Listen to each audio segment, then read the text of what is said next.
opinion, for profiles in courage. I'm proud to be joined by Carl Speaker Hasty. We've had a robust conversation. First of all, I hosted them at the governor's residence early this morning to make sure they were well fed with New York food, as well as giving them the opportunity to see a home that Franklin Roosevelt once lived in, for inspiration, as I'm inspired every day about knowing who we're fighting for and who we're fighting against. These brave public servants are taking a stand, a strong stand, against a blatant power grab that's happening in their state as we speak. And this will have implications, not just in Texas, but for our entire nation and its future. First of all, by breaking quorum, using a legitimate form of government, correct? We've talked about this. This is not breaking the law. This is a legitimate process that has been used before. By breaking quorum and being here today, these legislators are getting into what John Lewis might call good trouble. Good trouble is the best kind of trouble. You know why? Because now that you have the Attorney General, the Texas Attorney General, who, by the way, is obsessed with going after doctors in our state who are simply providing medication abortion assistance to people who are denied that by their own states. Now he's threatened to arrest each and every one of them if they don't return to Austin. But they're being asked to return to vote for a radical redrawing of the congressional lines that were already adopted. They're being adopted in favor of Republicans. And of course, where did this come from? Well, Donald Trump came up with this scheme, perhaps with some help with AI, I don't know. But they have literally redrawn 5 congressional districts, primarily representing communities of color that need the representation. They've drawn racist lines to disenfranchise millions of Texans. So what does this have to do with the state of New York? It's a good question. I'll tell you this. The last 6 months, Donald Trump and his cowardly Republican enablers have pursued an agenda that has destroyed all we hold dear in this country. It's harmed the American people, but also the people I represent in the state of New York. They've denied life-saving health care to millions of people. They've denied food to poor children. Why? All this to give tax breaks to their billionaire buddies. And also now they're crushing the middle class with tariffs, which are simply poorly disguised taxes. We're hearing the news today how everything is going to go up. A backpack that you could have bought for just $30 in May is now $50 for moms and dads getting ready for back-to-school shopping. That's the direct impact on New Yorkers and Americans. But also at the same time, in our states and many others, they're sending masked, armed individuals to snatch law-abiding residents off the streets as their own children scream in terror. That is happening on the streets of our great country. So people are basically disgusted. They're disgusted with this trampling of their basic human rights, rights that we've always cherished and fought for in this country. And that is precisely why New York has a strong interest in what is occurring almost across the country in Texas. Now I have news flash for Republicans in Texas. This is no longer the Wild West. We're not going to tolerate our democracy being stolen in a modern-day stagecoach hoist by a bunch of law-breaking cowboys. Americans don't want a system that's stacked against them. They believe in fairness. It's fundamental. And I'll tell you this, they're done with the chaos. They're done with the cruelty. And I would say they're ready to vote Republicans out of power in Washington, certainly in the upcoming 2026 elections. Republicans know this. They've seen the polls. They know they're sliding downhill because Americans are rejecting their policies. So this is why they're fighting. They know they'll lose the elections, but to subvert the will of the people, they're hell-bent on rigging the system. Rigging the system is un-American. Congressional districts are never redrawn mid-decade as they are. But here they are, flagrantly breaking the rules so they can hold on to power. And with that power, they're going to inflict even more pain.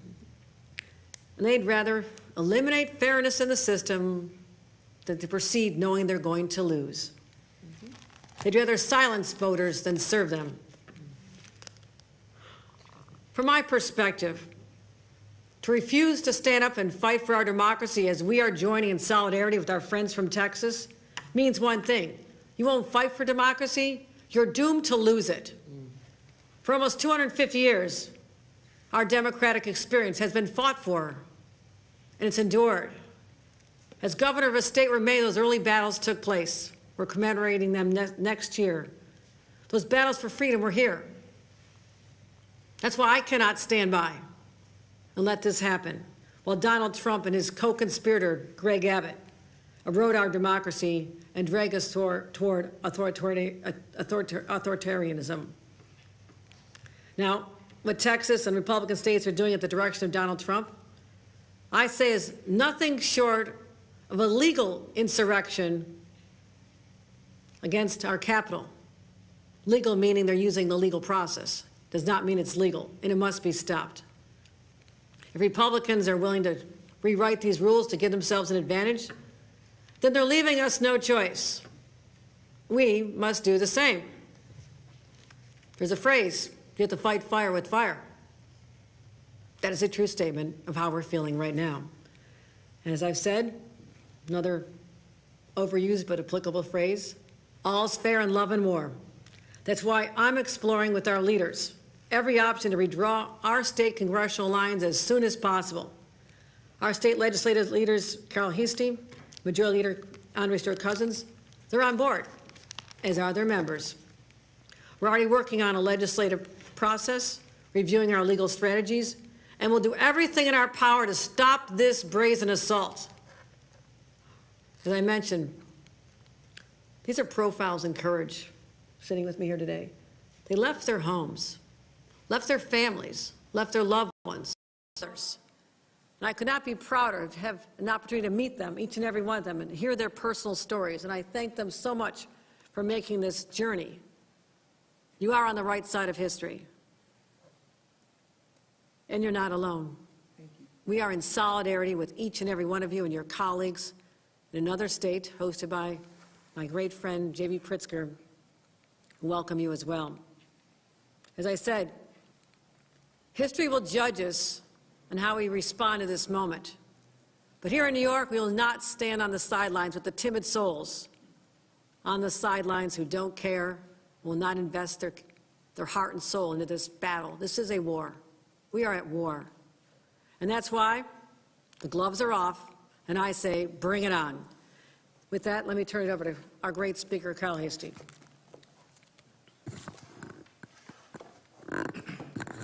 So thank you, Governor, and thank you to our great colleagues from the great state of Texas. I'm a fan of something big in Texas. As, everybody knows I'm one of the bigger Cowboy fans, but today I'm We're not going to go there. You cannot say that sitting next to me. I'm a Bills fan as long as they don't play against the Cowboys. But we're here for a serious moment in time, and all things are connected. Democrats and some of the editorial boards of some of the very newspapers who are here keep telling us to play fair. And it's very difficult to say play fair when your opponents are playing dirty and using every tool in their tool shed, toolbox to kind of undermine democracy. Since this guy has been sworn in, there's no respect for the Constitution, there's no respect for people, and this, what's happening in Texas is just another prime example. And what we're proposing, that maybe what we bring before the voters in 2027, hope not to have to use it, but sometimes the best way to get a bully to stop being a bully is to remind them that they could also be bullied. So perhaps the Republican members of Congress here in New York could say to their Republican colleagues in Texas, hey, slow down on this because this can also affect us. We'd like the world to play fair. Democracy should be fair. But what we're learning, and again, we're only, God help us, 8 months into this horror movie of this presidency administration, is that big disgusting bill that they're trying to fool people that thinks it's good.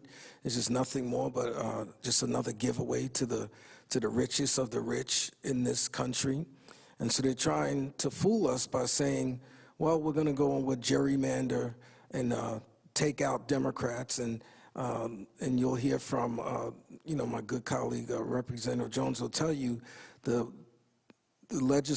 members of Congress that are under attack and who they're looking to get rid of.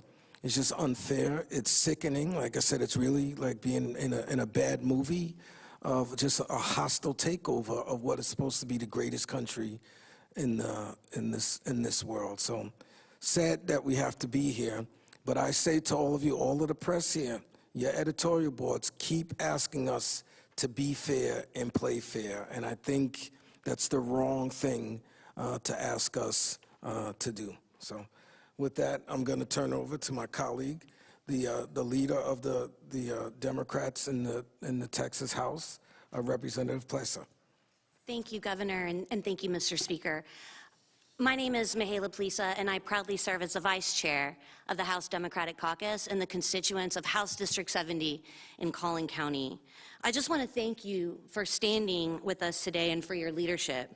Your continued support reminds us that the fight to protect democracy is not confined to one state. The fight is for all 50, and I'm proud to stand with you.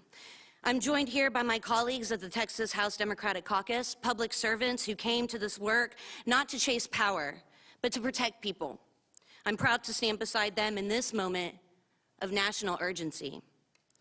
But before we get into the redistricting crisis in Texas, I want to acknowledge something else that we share in common that connects us, and that's the recent flooding that happened in both of our states.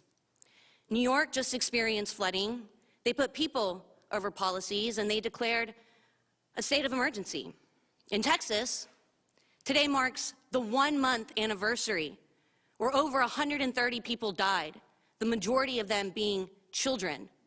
An incident that our governor has still failed to attend any funerals for the victims. People are rebuilding their lives. Their homes have been destroyed. They're burying their children. Some of them only have the snuffies that their children were clinging on to for support.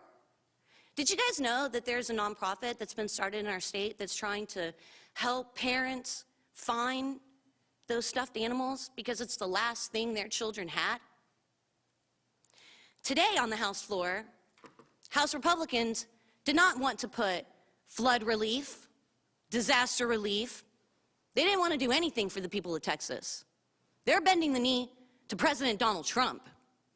The first bill put on the calendar today was a redistricting bill, an attempt to steal power. This cannot be allowed to stand. The playing field has changed, not just for Democrats, but all Americans, and it's time to meet them on the new field. Governor Abbott formed a select committee on redistricting. That committee held 9 meetings. We also had a committee on flood relief. That committee only held 2 meetings. That shows you what our governor is focused on, what House Republicans are focused on. It's not the people of Texas. It's the people in power and how to keep that power. I remember when Trump called Georgia. He called the Secretary of State. He told them, I need to just find 11,780 votes. What did Georgia say? No. Well, Donald Trump called our governor, and he said, I just need a small change. I just need you to send me 5 congressional members. And what did our governor say? Sure. Give me a minute. Coming right up. We were sent to the Capitol to serve the people, not political parties. While Texas are waiting for relief, Republican leaders are redrawing maps to silence voters, hijack our democracy. And this doesn't stop with Texas. If Trump and Abbott secede, it will, give them 5 seats. But then, where else do they go? Ohio? Missouri? Any other Republican legislature with Democratic congresspeople? They're on the chopping block too. Is that fair? Is that just? The fight isn't just about lines on a map. It's about lives on the line. That's why we're here. That's why we're fighting. It's about democracy. It affects every single American. We need Democrats across the country, in state houses, in Congresses, in communities, to say loud and clear, this is not who we are. And this is not what we will accept. This is a rallying cry. This isn't just about the people who voted for us. It's about every American who believes that the power belongs to the people, not one man, not a king. And I will not allow this one man to rewrite the rules of our democracy behind closed doors. This is about representation, about fairness, and about the integrity of our elections. We are not here to resist. We are here to fight. And we are asking for your help in this fight. Thank you so much, Governor. Thank you, Mr. Speaker. Thank you. We'll take questions now from the press. And again, you can hear the depth of passion, how strongly people feel about being on the front line of this fight, even at their own personal cost. And I call on all Americans who love our democracy to stand with the Democrats in Texas at this hour of need. Support them any way you can. And I assure you that the people of the great state of New York will be there with you on the front lines of this war to save all that is great about our country, including its democracy, which has endured for 250 years.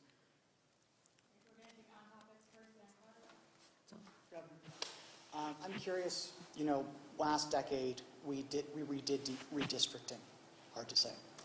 Do you think, given this situation where we've had these court battles, everything, that in this 2027 amendment that you may put forward, that the Independent Redistricting Commission should be disbanded or changed in some way so that you don't have to go through that again in 32? Yes. I'm tired of fighting this fight with my hand tied behind my back.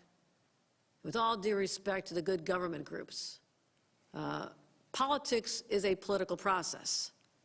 And to think that we're going to do this with a purity test and make sure it's completely fair to everybody involved, the reason we are able to draw the lines because we're Democrats, because the majority of people in this state selected us, elected us to be leaders. And when we say that we cannot use that power to its fullest, then we're abdicating the responsibility that we all have.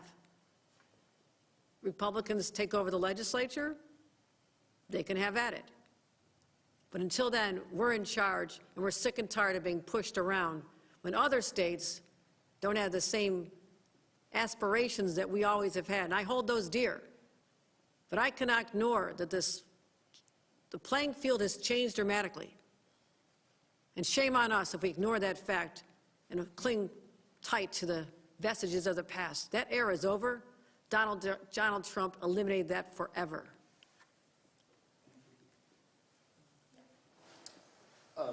For Representative Plessa and your colleagues from Texas, what is your response to Governor Abbott, accusing you all of, possibly committing a felony by being here and not returning to Austin by this afternoon? Is it safe to say you have no immediate plans and plan to stay here indefinitely?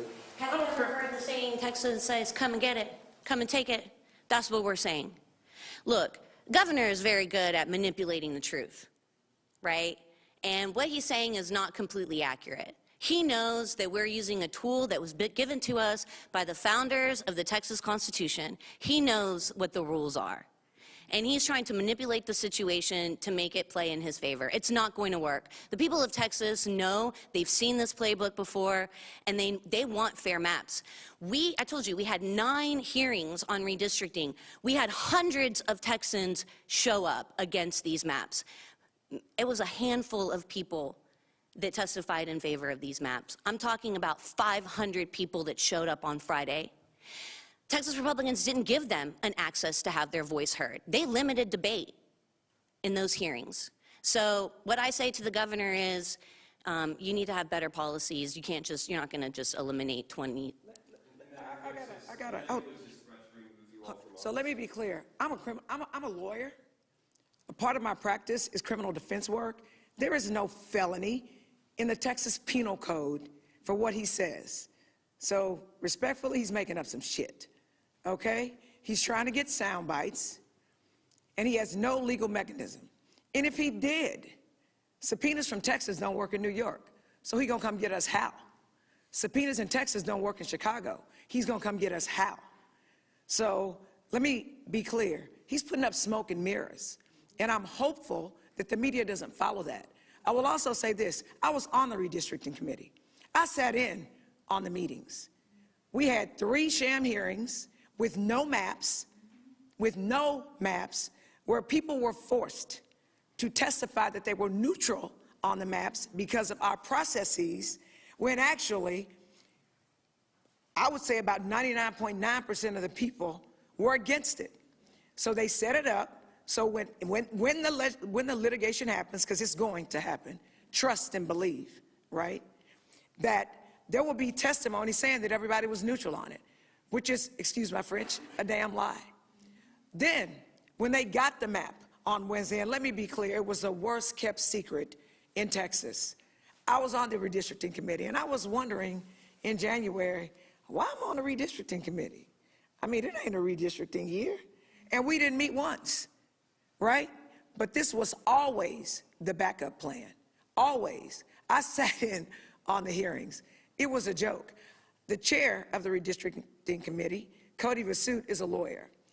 In the legislature, he is the expert on points of order. He knows the law. Cody pays attention to detail. During the redistricting committee meetings, well, I hadn't looked at anything. I don't know. I ain't seen no maps. Yeah, whatever you say. So you peeing on me and you telling me it's raining and you expect me to believe it. Wrong answer. When they had the one public hearing with the map, and the secret was out. The stuff is going to get filed on Wednesday, and we're going to have a marathon hearing on Friday, is what they said. The plan was filed on Wednesday, and they had a 10-hour meeting on Friday.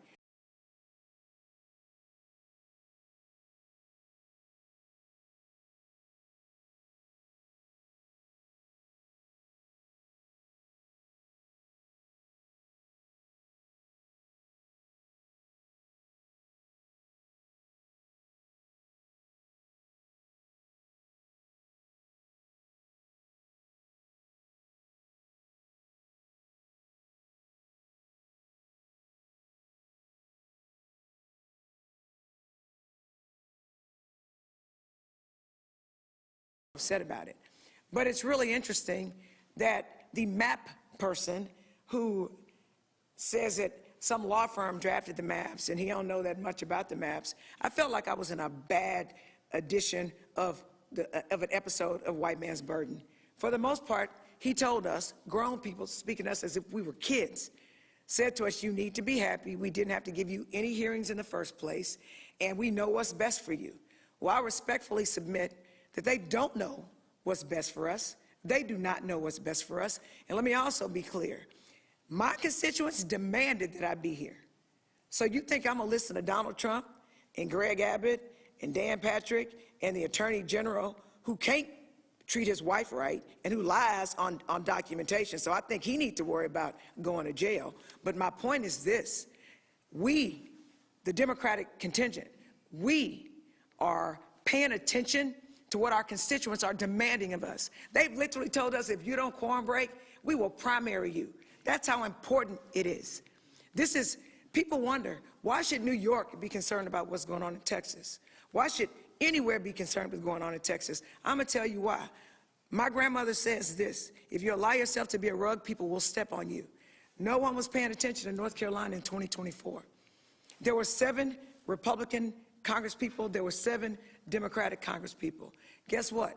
The Republicans rigged the game in North Carolina, and they took 3 seats. I'm gonna say this one more again, that's Ebonics for those of y'all who don't speak it. They took 3 seats. Congress has a 3 Republican majority. Ding, ding, ding, ding, ding. So we weren't paying attention to what was going on in North Carolina, and look what we have. We got that big, ugly, terrible bill shoved down our throats. So guess what? I was paying attention. Fool me once, shame on you. Fool me twice, shame on me. Texas will not be North Carolina. We will not give him what we need.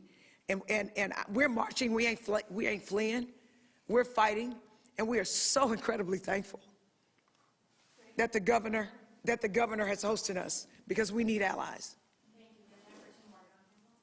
Governor, is the state expending any resources on housing or feeding or anything for the Texas lawmakers that are here today?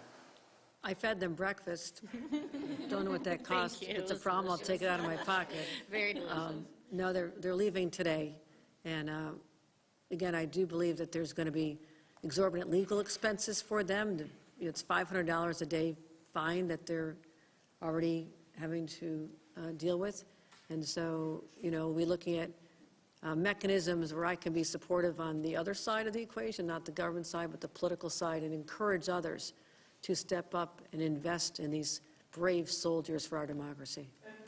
And then, building off Dan's question, voters did approve a clause in the state constitution that prohibits redistricting on the basis that benefits a particular party, a particular candidate. Should that stay, or should that go? We'll be having those conversations about the exact wording, but I think if you ask voters in New York how they feel today versus how they felt back then, there has been a dramatic sea change in response to the onslaught of attacks from their own government in Washington, and they've had it. As I said, they've had it with the chaos, they've had it with the cuts, and they want us, as their leaders, to stand up for them, and that's exactly what we're going to do. Governor, why would it be unfair to say that New York Democrats are abandoning good government and good democracy in an effort to save democracy? Well, that's an interesting question. But if that's what's called for, I will put saving democracy as my top priority at any cost, because it is under siege. Just like those who put on a uniform to fight in battles across the ages. For centuries, we've stood up and fought. Blood has been shed. This is our moment in 2025 to stand up for all that we hold dear and not let it be destroyed by a bunch of renegades in a place called Texas, which I respect these people, but we've had our battles with them, the Attorney General, the Senator. We know who we stand with. We stand with the people of this country. So, if you all are leaving, where are you going next? If you're leaving New York, where are you going? Don't tell them. We have delegations all over the state. We're continuing to meet with Democratic governors. We're continuing to bring coalitions into the fold and educating people as to what's happening and letting them know that the rules have changed. Are you staying in New York, though, indefinitely? Not all of us. Are you staying past August 9th? Is this an invitation? Are you staying past I'm going August 19th? on the advice before the of special counsel, session ends? on the advice of counsel, I'm going to advise them not to disclose where they're heading next for obvious reasons. Grace, you had a question? Yeah, well, I was just to say, so two questions. One, so it's kind of process-oriented. For the Texas representatives, so you plan to be kind of traveling around the country, but not necessarily staying in New York for the foreseeable future? Is that correct? Yeah, this is a war. We're building a coalition. I'll just say, we're not going back to Texas right now. That's right. And we're not abandoning our jobs. I represent a Democratic district, and our voices deserve to be heard. I am not abandoning my duties. I am doing my job. And Democrats have been shut out of the process over and over and over again, and Democratic voices have a right to be represented. And that's what I'm doing right now. I am representing my constituents, and I am doing my job and not abandoning. Could y'all not ask them, like, it's like y'all are asking them to give what their game plan and strategy is, and this is very sensitive, so I would ask that y'all allow them and give them the respect to put together their strategy without letting their opponents know what that is. Literally said they were just leaving. They don't You ask where they're going next. But we also have a team. They dispatch us to wherever we go, and we go to save democracy. You said that you're kind of exploring all of the options. What will those look like? What do you see as the options on the table for Democrats in New York State to change our maps? Unlike other states like California and certainly Texas, we do have constraints that were put in place that the only way that we can change the timing on redistricting is to literally amend the New York State Constitution. There's a process involved in that. It requires an affirmative vote for 2 consecutive sessions of the legislature. Right now, we're in the 2025-26 session. So a vote in 2025 or 2026 is the first step. 27, 28 is the next session. This could literally go on the ballot in the fall of 27 and be enacted in time for the congressional races in 2028 as well as the presidential. So it is not the timeline that I would have preferred, but it does shave off 4 years from what would other be the process. But we're going to also look at litigation strategies. We're in close conversations about options there. And so I would say this, we're considering all options right now. Great, thank you. All right, thanks, Mr. everybody. Speaker, you earlier said that you're asking editorial boards, I think you said a few moments ago, shouldn't ask you to quote-unquote play fair. So just so I have this straight, or just so I'm clear, are you and the governor, are you saying that your plan is to quote-unquote not play fair just because in Texas they're not playing fair? Are you concerned about a slippery slope? The point that I'm trying to make is Democratic states have gone to independent redistricting commissions, and they're so, or say nonpartisan. In politics, there's no such thing as nonpartisan. So all I'm saying is I think it's difficult to ask New York, California, and other Democratic-leaning states to play nonpartisan while the Republicans play very partisan. That's the point I'm making. Are you all staying past August 19th out of Texas? Are you going to remain out of Texas